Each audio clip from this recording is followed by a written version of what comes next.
Well, as we get closer to the inauguration of Joe Biden, experts continue to find more suspected evidence of foreign involvement in the 2020 election. Here's One America's Christina Bobb, who spoke with information warfare expert Colonel Phil Waldron. Joining me remotely, Colonel Phil Waldron, information warfare expert and a key member of the investigative team that's been investigating the election fraud.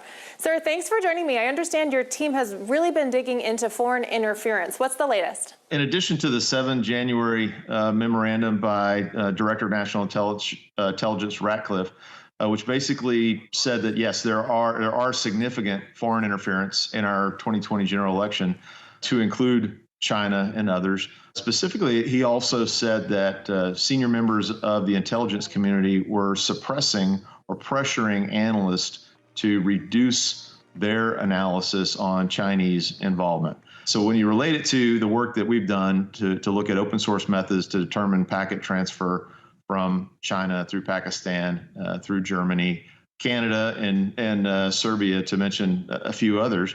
Now, some of the work of a mathematical genius, Edward Solomon, we've actually got down to the precinct level to show exactly where and how long this algorithm ran. What does it mean that he went down to the precinct level? The JSON data that was provided in the Edison research feed to the New York Times, which is the publicly available information that everyone is doing the mathematical analysis on. Our teams also confirmed that data is the same as the Dominion data feed. So it's exactly the same as the Edison research feed. And we've gone back to validate it down to the county level. And what were the findings? What did Mr. Solomon find? He found that there was a repeating algorithm in Georgia, Pennsylvania, and Michigan that were based on standard mathematical algorithms. In Georgia specifically, he found, based on the timestamps, he looked for repeating numbers. But in a nutshell, in the precincts that we looked at in Georgia to show that the anomalies, and the same in Pennsylvania, he found a 1 in 18 vote shift, or a 5.555% number that kept recurring in different precincts at different times throughout Georgia.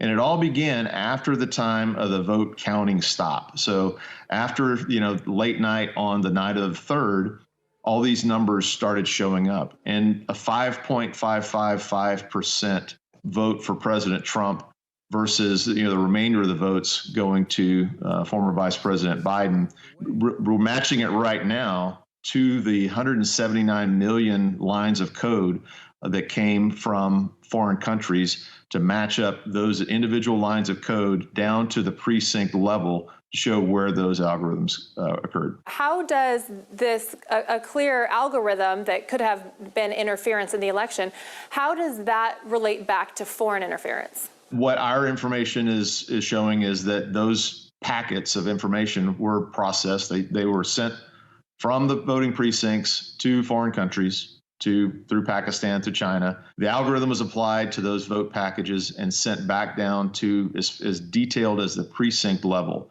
And so within a county in any state across the country, there are hundreds of precincts where people go to vote. And that's where the vote manipulation occurred, down at that level. So they made it really, really hard to detect. It's a very complex process, and they were hoping that no one did the analysis to find it, and we did. Well, thank you so much for your research and for the efforts of your team, and I wish you continued success. Thanks for joining.